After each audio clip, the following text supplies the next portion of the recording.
नमस्कार. बुलेटिनमध्ये आपल्या सगळ्यांचं स्वागत. काही महत्त्वाच्या घडामोडी या बुलेटिनमध्ये सुरुवातीला सविस्तरपणे आपल्याला बघायच्या आहेत. बातमी आहे पिंपरी चिंचवडच्या मोशीची. मोशी दुर्घटनेमध्ये 83 तास शोध मोहीम सुरू होती, त्यानंतर ती थांबवण्यात आली. काल रात्री 1च्या दरम्यान आणखी एका व्यक्तीला ढिगाऱ्याखालून बाहेर काढण्यात आलं. वामन कसबे असं त्याचं नाव. त्यांना रुग्णालयामध्ये नेलं असता मृत घोषित करण्यात आलं. या दुर्घटनेमध्ये एकूण 9 जणांचा मृत्यू झालाय, तर 9 जणांची सुखरूप सुटका करण्यात आलेली आहे. भारतीय सेना एनडीआरएफच्या 2 तुकड्यांमधील 90 जवान, dog squad, JCB, Poclain, dumper अत्याधुनिक उपकरणांच्या मदतीनं 83 तास अखंड शोध मोहीम राबवण्यात आली. एकूण 14 जण या घटनेमध्ये बचावलेत, तर 9 जणांच्या मृत्यूला जबाबदार असणाऱ्यांवर काय कारवाई होणार हा प्रश्न आता उपस्थित केला जातोय. अनेक प्रकारचं बेकायदेशीर बांधकाम, अनियमितता या सगळ्या प्रकरणामध्ये आढळून आलेली आहे. सविस्तर थोडंसं बघूया आपण. मोशीमध्ये 83 तास रेस्क्यू ऑपरेशन चाललं. कसं चाललं त्यावर नजर टाकतोय. 83 तासांची ही शोध मोहीम होती. 8 जुलैला दुपारी 1:30 वाजता वेस्ट टू एनर्जीच्या इमारतीवर कचऱ्याचा ढिगारा कोसळला. दुर्घटनेवेळी इमारतीमध्ये 22 जण अडकले होते. बाहेर कचऱ्याखाली 1 जण अडकला. 5 जण स्वतःहून सुखरूप बाहेर पडले. भारतीय सेना, एनडीआरएफ, पिंपरी चिंचवड महापालिकेकडून बचाव कार्य सुरू झालं. पीएमआरडीए, अग्निशमन दल आणि पोलिसांचाही बचाव मोहिमेमध्ये सहभाग होता. Dog squad, JCB, Poclain, dumper आणि अत्याधुनिक उपकरणांची मदत घेतली गेली. 8 जुलैला रात्री एकूण 9 जणांची सुखरूप सुटका झाली. 9 जुलैला संपूर्ण दिवसभर बचाव कार्य सुरू होतं. श्वान पथक, लाईव्ह साऊंड डिटेक्टरद्वारे शोध मोहीम सुरू राहिली. 10 जुलैला सुद्धा भावेश वाणी यांचा मृतदेह ढिगाऱ्याखालून बाहेर निघाला.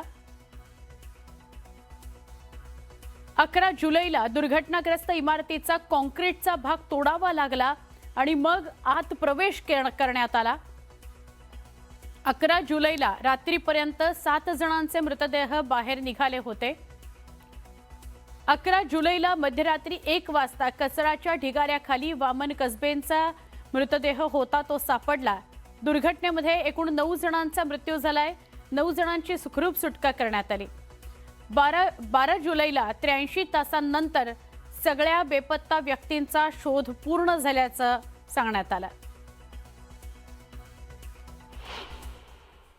पिंपरी चिंचवड शहरातील मोशी परिसरात घडलेली दुर्घटना आणि या दुर्घटनेमध्ये आतापर्यंत 9 कर्मचाऱ्यांचा मृत्यू झाला. ज्या ठिकाणी मोशी कचरा डेपोमध्ये इमारत कोसळली होती तीच ही इमारत आहे आणि त्या इमारतीचा हा सगळा ढिगारा मलबा आपण बघतो आहोत. खरं तर 4 दिवस याच ढिगाऱ्याखाली जे आहे ते 9 कर्मचारी अडकलेले होते आणि आत्ता जो आपण सगळा हा ढासळलेला भाग बघतो आहोत तो आहे या इमारतीच्या अनधिकृत ठरलेल्या अर्थात कॉन्फरन्स आणि कॅन्टीनचा हा सगळा भाग आहे. खरं तर पलीकडच्या बाजूला आपण बघितलं तर लक्षात येईल की वरतून कोसळलेला डोंगर आणि त्यातला कचरा थेट इमारतीच्या आतमध्ये गेला होता. तो कचरा बाजूला काढून या अडकलेल्या 9 कामगारांची सुटका करायची होती. मात्र कचऱ्याचं प्रमाण आपल्याला लक्षात येते की पूर्ण जी इमारत आहे ती कचऱ्याच्या ढिगाने भरली होती. त्यामुळं अशा पद्धतीनं या इमारतीला सुरुवातीला जमीनदोस्त करावं लागलं. पूर्णतः इमारत पाडावी लागली आणि हे वालं आपण इथे भगदाड बघतोय. या एवढ्याशा जागेतनं जे बचाव दलाचे जवान आहेत ते आतमध्ये शिरले आणि त्यांनी या सुरुवातीला 9 जे कर्मचारी अडकले होते त्यांची सुखरूप सुटका केली. मात्र त्यानंतर अडकलेले जे 9 कर्मचारी होते ते याही खालच्या मजल्यावर होते आणि त्यामुळे आपण बघतो की किती मोठं वजन, एकीकडे कचरा, दुसरीकडे कोसळलेली ही पक्की इमारत, त्याचे 2 मजले आणि त्याखाली दबलेली जी 9 कर्मचारी होती ती जवळपास सतत 4 दिवस म्हणजे 80 तासाहून अधिक कोणीतरी आपल्याला सोडवेल या अपेक्षेने वाट पाहत असतील. त्यांचा मध्ये जीव गुदमरला असेल आणि मग दुर्दैवी त्यांचा मृत्यू झाला. मात्र या सगळ्याच बचाव कार्याला अतिशय संथगतीने केल्या गेल्याचा आरोप जो आहे तो मृतांच्या नातेवाईकांनी केला आणि या आरोपाचं उत्तर आता प्रशासनाला द्यावं लागणार आहे. त्याचबरोबर या सगळ्या घटनेसाठी जबाबदार कोण, कारण की ही जी इमारत आहे तीच बेकायदेशीर असल्याची माहिती समोर आली होती. त्यामुळं ही नैसर्गिक आपत्ती नसून मानवनिर्मित आपत्ती असल्याचे आरोप देखील आता होत आहेत. आता ज्या घटनेमध्ये जे 9 कर्मचारी मृत्यू पावलेले आहेत, या सगळ्या घटनेनंतर उरले काय तर प्रश्न उरलेले आहेत आणि या प्रश्नाचं उत्तर प्रशासनाला नक्कीच द्यावं लागेल. व्हिडिओ सुरतचा गोविंद वाकडे, न्यूज 18 मराठी, पिंपरी चिंचवड. मोशीतील इमारतीच्या दुर्घटनेतून सुखरूप बाहेर पडलेल्या नागरिकांनी त्यांचा अनुभव सांगितला. तो अंगावर काटा आणणारा आहे. कचऱ्याच्या ढिगाऱ्याखाली दाबलेल्या अवस्थेमध्ये बाहेर पडणं हे नामुमकिन म्हणजे ज्याला आपण म्हणतो की शक्यच नव्हतं अशी मनात भावना होती. इमारतीतून विजय सपकाळ तरुण बाहेर जिवंतपणे आला आणि त्यानं मृत्यूवर विजय मिळवला. दुर्घटनेमध्ये इमारतीमध्ये अडकलेल्या विजयचा पाय थेट एका पिलरखाली दाबला गेला होता. खाली खिडकीच्या फुटलेल्या काचा पसरलेल्या होत्या. आपण आता काही यातून जिवंत वाचत नाही अशी खात्री त्याला पटली. त्यानं अखेरचा निरोप म्हणून आपल्या पत्नीला मोबाईलवरून सेल्फी पाठवला, व्हिडिओ पाठवला आणि मेसेजेस केले.